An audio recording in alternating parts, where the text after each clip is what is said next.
hey kan member pusila soivunga hian zona lo zota hey khatilai kan finance minister pudoram thangana channa ania indiaram state leuti zongsonga Leiba nasaber pakhan na kan niye ti hi channa nin du chuan copy te po kan petheng chu sawang chuan thil hi kan soi chuan adikin atluan tling turani ti hi kan in chadu ani sarkar masa khan crore sangthum jani songli le paruk point pasari pakhat apuka keni chuan kha za khapuk kan tum velova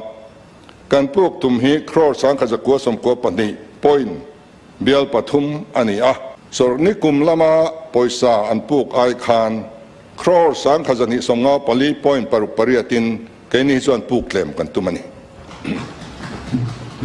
achan chu kan Leiba zat kha khani kan ria arul dan te kan ngai tu anga ya puk belze la kan kal chuan kan la chemai tak tak dona chuwang chuanin kan ti du te po ti lovila in sum tang kumin na nai chu mi pui point min khethiam selangin in fact tang financial reform hi ngai ni reformation kan siam lo heti zel kan kal chuan kan seluk tuk don kan tia tun financial year kan sarkar kalta ina puk tura lo roman crore sang khajani pokha an lo puk kim man lowan ni khan kainin hei ya waya puk kan tum lo tun financial year kala ya po hian crore ani lesom ni pakwa hi puk ban kan la tumani lak vek kan tum lo ole nya khami poi sapuk sungcha khanin khaja seizui vak tu puka khelo sokak ma saina an puk zat ai tle ma khapuk kan tumani om zia beka chom puk tlem kan la tuma agam chum hasona la ngai viau mai tho chuwa tam bo sei thei thei do ne puk tlem lam pa khan na ngai tu ngai kan ram din mun chiang thakena lang ne ka khela wang ha chu tu pau ti ma ka bei chuang lawa kan ram din mun chia zia ngai tu chuanin phun tu po kan ni lo tu ka chawa hemi survive an tia hemi tu ka pal tlang chho tu zo kan ni ti kha kon lang chiang in ka khia chu wanga hemi point hi kon da kan ni deu la kan ni ten wai san men chung chang hi post speaker thil Hmalam te ang khan kan han ngai thla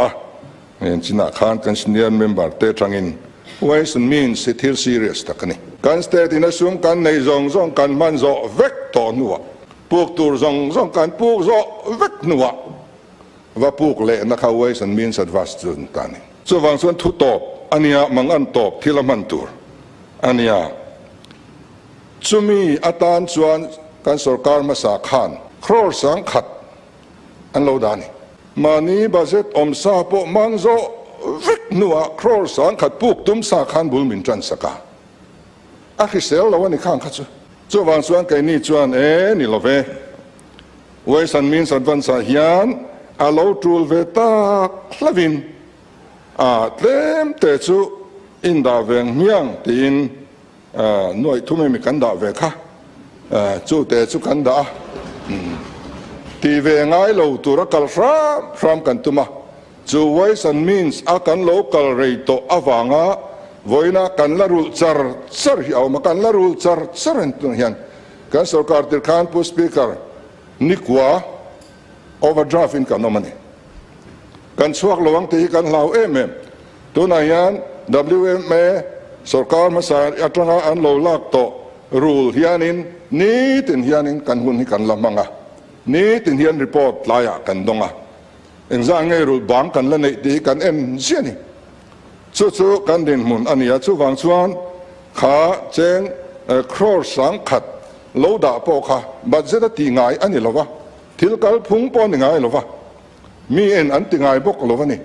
amaro chu kan finance minister masa khan ti turin alo hrila hetia ti hi thang ati than na lai alang poisa puk tam thei pha tlata Leiba alan tlem pha tlata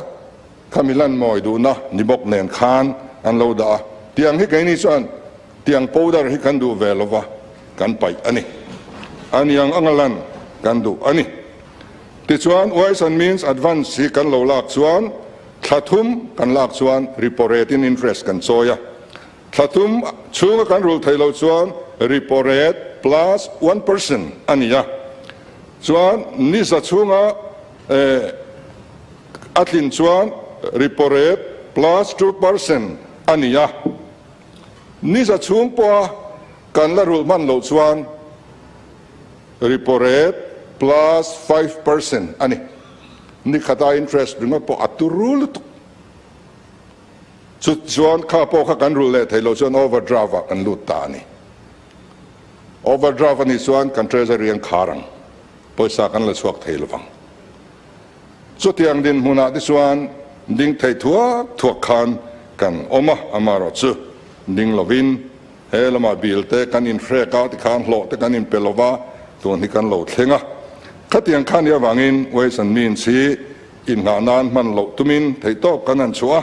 ตีโลไทยโลดินมุนาที่โปกันดิ้งเมียระวังที่สุกสวยไทยโลกันโลดิ้งปัลอันนี้พอยน์ต่ำกันมันเวจูกันริงโลอันนี้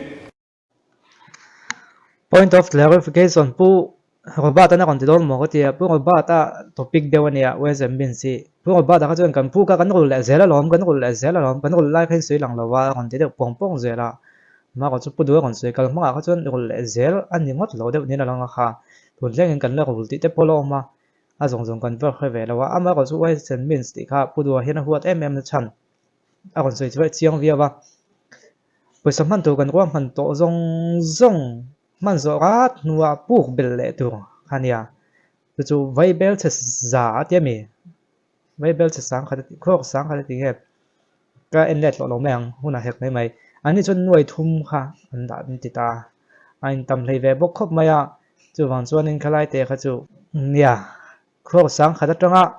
หน่วยทุ่มมัดลากเนี่ยจู่อันนี้วงก็มีมันจะจุดปูกเมียเราให้มีการเห็นว่ามันจินบ้าไอ้จู่ปูกเบลระวัง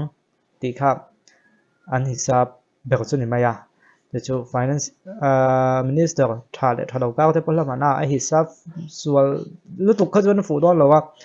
ส่วนก้าวกันนะพวกตัวกับพัลจินจงบ้ากับพวกข้อสังขัดลัดเตลฟูว่าเขาจูฟูวักต่อเราว่าจูเป็นนี่จูเราตัวจนหน่วยทุ่มขันดาบแต่เล็กโจนี่อันที่ทราบป่ะอ๋อจนเนี้ยเอาเลยอ่ะถอทุ่มนะก็เอ็นโซจีอะถอลีน่าให้ไรเฮียนป่นก็ก่อนลากคอมก็ไงไปหมอโฮสก็ก่อนลากคอมอะป่นถอลีน่าอ๋อกันเราเอ็นยังตอบมาตัวนี้